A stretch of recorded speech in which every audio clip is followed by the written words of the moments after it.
मुझे आज भी याद है मेरा पहला इंटरव्यू जब मुझसे पूछा गया था टेल मी अबाउट योरसेल्फ, और मैं इतना घबराया हुआ था कि मैं इस बात का आंसर नहीं कर पाया था, मतलब मैं अपने बारे में नहीं बता पाया था।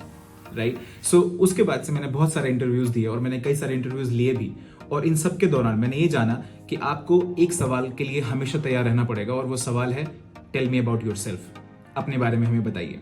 राइट। मैं ऐसा क्यों कह रहा हूं? क्योंकि जब भी आप कोई इंटरव्यू देते हैं या जब भी आप किसी भी सेक्टर में अपना करियर स्टार्ट करते हैं, तो आपका जो फर्स्ट इंप्रेशन होता है वो ये डिसाइड करता है कि आपका रिजल्ट कैसा रहने वाला है, और ये क्वेश्चन, इस क्वेश्चन का आंसर ही आपका फर्स्ट इंप्रेशन बिल्ड करता है। ये ध्यान रखना जरूरी है कि आप इस क्वेश्चन का जो आंसर है वो एक अच्छे तरीके से कर रहे हैं, इफेक्टिव वे में कर रहे हैं। तो मेरा मानना है कि इस वीडियो के अंत तक अगर आप इस वीडियो को पूरा देखेंगे तो आप इस क्वेश्चन का आंसर इफेक्टिवली और कॉन्फिडेंटली कर पाएंगे। तो चलिए वीडियो स्टार्ट करते हैं, लेट्स गो। सबसे पहले बात आती है नेम की। What is your name? और यहाँ पर हम बहुत बड़ी गलती कर जाते हैं। हमें लगता है कि तो बहुत सिंपल सा क्वेश्चन है, लेकिन इंटरव्यू में हर एक छोटी चीज बहुत मैटर करती है। राइट। सो आपको इसका आंसर बहुत ही डिसेंट वे में देना है। जैसे कई बार लोग गलती कर जाते हैं और बोलते हैं माई सेल्फ केशव कुमार या फिर आई एम केशव कुमार, लेकिन यहाँ ध्यान देने वाली बात यह है कि माई सेल्फ और आई एम सिर्फ वो लोग यूज करते हैं यूजुअली जो एक बड़ी हस्ती होती है या जिनकी पहले से कुछ पहचान होती है। जैसे my self Shahrukh Khan, I am Shahrukh Khan, but यहाँ ये सीन नहीं है। राइट। सो यहाँ पर आपको यूज करना है my name is Keshav Kumar, बहुत सिंपल वे में, my name is Keshav Kumar. Second point आता है आपका प्लेस, जहां से आप आते हैं। तो यहाँ पर हम बहुत बार क्या करते हैं, हम बहुत बार इस स्टेप को मिस कर देते हैं। हम कई बार अपने बर्थ प्लेस को ऐड ही नहीं करते हैं इंटरव्यू में, but that is not the right way of doing it. आपको हमेशा अपना बर्थ प्लेस, आप जहां से आते हैं, आप जहां के हैं, वो ऐड करना बहुत जरूरी है। इसके पीछे का रीजन मैं बताऊंगा।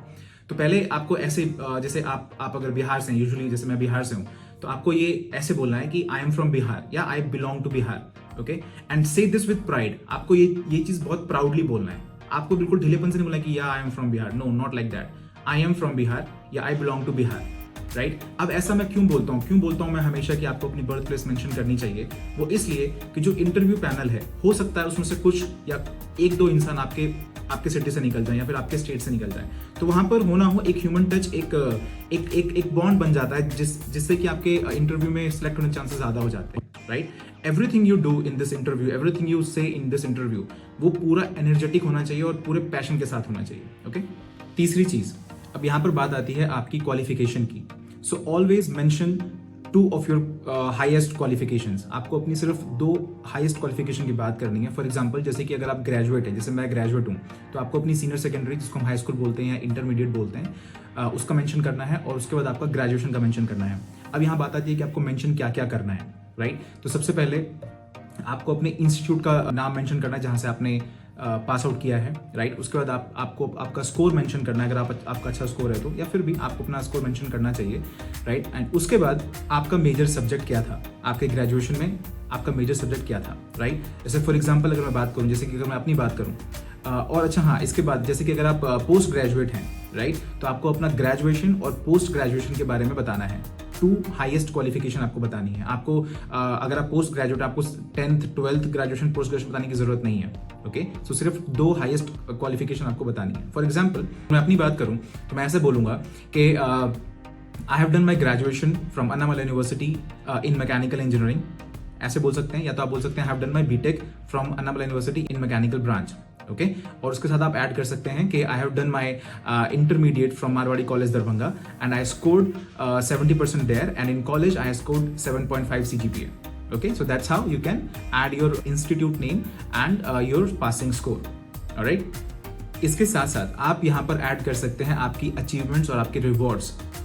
जैसे कि फॉर एग्जांपल कि अगर आपने और भी कोई डिप्लोमा कोर्स किया हुआ, या फिर आपने और भी कोई सर्टिफिकेशन किया है, या फिर अगर आप अपने कॉलेज में टॉप परफॉर्मर थे या फिर best student of the year का आपको अवार्ड मिला था, सो आप ये सारी चीजें यहाँ मेंशन कर सकते हैं। जैसे फॉर एग्जांपल मैं ये कह सकता हूँ कि I was leading a team of 5 students who were with me in my project.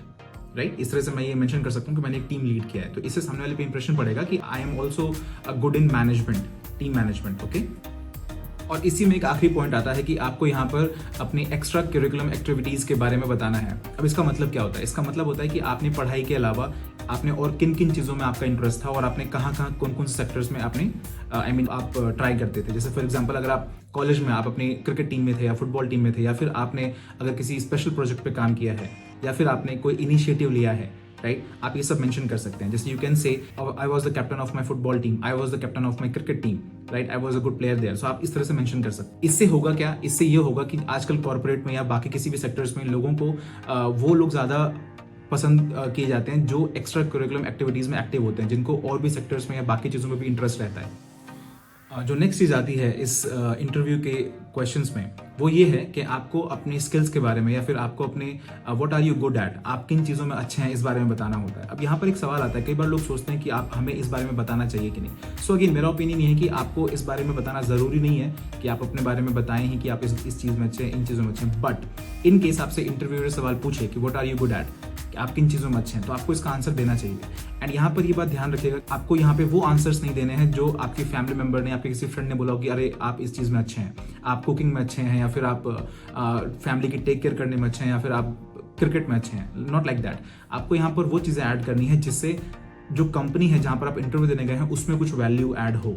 For example, जैसे कि अभी मैंने एग्जाम्पल लिया था कि I was leading a team of 5 people in my project work, right. तो यहाँ पे मैं बोल सकता हूँ कि I am a good team player, I am a good team leader, I am good at management, I am good at understanding people.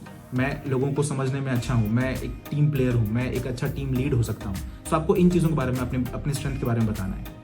अगली चीज़ आती है कि what are you weak at, अपनी वीकनेस के बारे में बताइए, क्योंकि जब आपसे इंटरव्यू आपकी स्ट्रेंथ पूछेगा तो मोस्ट प्रोबेबली वो आपसे वीकनेस भी पूछेगा, राइट। तो यहाँ पे आपको बहुत ही स्मार्टली प्ले करना है, क्योंकि आपको यहाँ पर वो कमजोरियां नहीं बतानी है जिससे आपके जॉब पे इफेक्ट पड़े या आपका इंटरव्यू शायद कैंसिल हो जाए। यहाँ पे आपको बहुत स्मार्ट प्ले करना है, बहुत ट्रिक आंसर देना है। इसका मैं आपको एक बहुत अच्छा तरीका बताऊंगा, जिससे आप यहाँ पर वो आंसर दे सकते हैं जिससे आपके जॉब पर डायरेक्टली इंपैक्ट ना पड़े। फॉर एग्जाम्पल, आप ये कह सकते हैं आई एम बिट इमोशनल, मैं थोड़ा सा इमोशनल हूँ। अब ये बात कहे कि आपकी जॉब पे कोई इंपैक्ट नहीं पड़ेगा। और you can say I trust people very easily, मैं लोगों पे बहुत जल्दी भरोसा कर लेता हूँ। These 2 type of answers which I use personally in my interviews, right. अब इन दोनों आंसर्स में आपकी जॉब पे कोई इफेक्ट नहीं पड़ेगा, बट मेक श्योर कि आप इन सवालों का जब आप ये स्टेटमेंट देते हैं कि I am a bit emotional और I trust people very easily, जब आप ये 2 चीजें बोलते हैं तो सामने से हो सकता है कुछ सवाल आ जाए, राइट। तो आपको इन सवालों के लिए प्रिपेयर रहना पड़ेगा। अगर आप लोग मुझे बोलेंगे तो मैं इन सवालों के आंसर्स पे भी अगला वीडियो बनाऊंगा, ओके। अगली चीज आती है कि आपको आपके फैमिली के बारे में बताना है। आपको हमेशा अपनी फैमिली को इंट्रोड्यूस करना होगा। अगर आप नहीं बताएंगे तो शायद सामने से ये सवाल आ सकता है।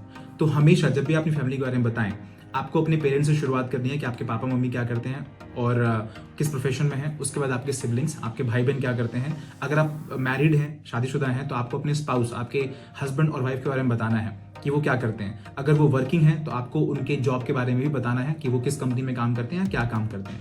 सो ये बताने के बाद आप अपना बैकग्राउंड उनसे शेयर करते हैं, right, which is very important. और फिर जो आखिरी चीज़ आती है वो आती है हॉबीज़ के बारे में। अब ये टॉपिक बहुत ही कॉन्ट्राडिक्टरी है। कुछ लोग बोलते हैं कि हमें हॉबीज़ इंक्लूड करनी चाहिए, कुछ लोग बोलते हैं हमें हॉबीज़ इंक्लूड नहीं करनी चाहिए। ये टोटली आप पे डिपेंड करता है। यूजुअली फ्रेशर्स हॉबीज़ इंक्लूड करते हैं, बट एक्सपीरियंस ये चीज़ें इंक्लूड नहीं करते हैं mostly. But freshers you can do it, आप कर सकते हैं। आपको यहाँ पर हॉबीज़ में इस सवाल का जवाब आप पहले से प्रिपेयर करके रखिए, क्योंकि आपको यहाँ पर वो हॉबीज़ ऐड करनी है जो आपके जॉब में आपकी हेल्प करें। It should be relevant to your job. और मैं डायरेक्टली नहीं कह रहा हूँ कि आपको जो बोलना है, you can add anything actually. आप अगर आपको क्रिकेट खेलना पसंद है, यू कैन से कि you are good at cricket. अगर आपको फुटबॉल खेलना पसंद है, you can say it as well. अगर आपको कुकिंग पसंद है, अगर आपको पेंटिंग पसंद है, अगर आपको कोई भी स्पोर्ट पसंद है या कुछ भी चीज़ करना, अगर आपको सिंगिंग पसंद है, you can say it as well. But make sure कि अगर जैसे कि मान लो कि मेरे साथ ऐसा हुआ था, I told them I used to do acting, I love singing as well. तो मेरे फर्स्ट इंटरव्यू मुझे याद है मुझसे गवाया गया था और मुझसे एक्टिंग करके भी करने को कहा गया था। Then I did it, right. So you should be prepared for it. अगर आप कुछ ऐसी बात बोल रहे हैं जो सामने वाला आपसे उसके बारे में काउंटर क्वेश्चन कर सकता है, you should be prepared for it, okay. So it's again up to you. So ये सारे कुछ मेजर पॉइंट्स थे जिनको हमें ध्यान में रखना होता है जब हम कोई इंटरव्यू देने जाते हैं। और यहाँ पर सबसे जरूरी बात यह है कि आपको ये सारी चीजें सीक्वेंस में ही बोलनी है, जिस सीक्वेंस में मैंने बताया है। आप इसको लिख सकते हैं रोक रोक के, वीडियो को पॉज कर करके, जिससे कि आपको याद रहे कि आपको कैसे इंटरव्यू देना है, because sequence is very important, alright. अब बेसिकली जब फ्रेशर्स का इंटरव्यू होता है तो जो इंटरव्यूअर होता है, जो आपका इंटरव्यू ले रहा होता है, उसका बेसिकली ध्यान जाता है आपके कम्युनिकेशन स्किल पे। तो बेसिकली वो आपको आपके कम्युनिकेशन स्किल चेक कर रहा होता है और ये चेक कर रहा होता है कि आप कितने कॉन्फिडेंट हैं इस बात को लेके, आपके ग्रामर। सो आपको ग्रामर में मिस्टेक्स नहीं करनी है, राइट। बी कॉन्फिडेंट, जो आप बोल रहे हैं कॉन्फिडेंट रहिए, पैशनेट रहिए, एनर्जेटिक रहिए, राइट। आपको कहीं भी डल साउंड नहीं करना है। जैसे कि अगर मैं ही अगर आपके सामने ऐसे बोल रहा हूँ, my name is Keshav Kumar, I am from Bihar, I have done engineering from Annamalai university. अगर मैं ऐसे बोलूंगा तो क्या आप मेरी बात सुनेंगे?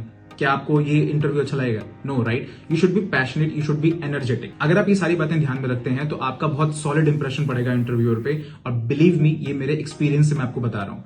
So this was it guys, this was my first video on my channel, right? और जैसे मैं आपको बता देता हूँ कि ये चैनल मैंने स्पेशली उन लोगों के लिए बनाया है जिनको इंग्लिश में इंटरव्यू देने में या फिर इंग्लिश में बात करने में बहुत प्रॉब्लम होती है, क्योंकि मैं खुद उस फेज से गुजर चुका हूँ। तो I can understand your pain guys. तो अभी मैं कोशिश करूँ कि हर वो बातों पे, हर उन चीज़ों पे आप लोगों तक वीडियो पहुँचाऊँ जो भी आप लोग फेस करते हैं, स्पेशली हमारे बिहार यूपी के जितने स्टूडेंट्स हैं, right? So I would I would request you to share this video as much as you can. आप इसको ज़्यादा से ज़्यादा शेयर करें, और आप चैनल पर अगर नए हैं तो चैनल को सब्सक्राइब करें, लाइक करें, और मुझे बताएं कि आपको वीडियो कैसा लगा। Thank you so much.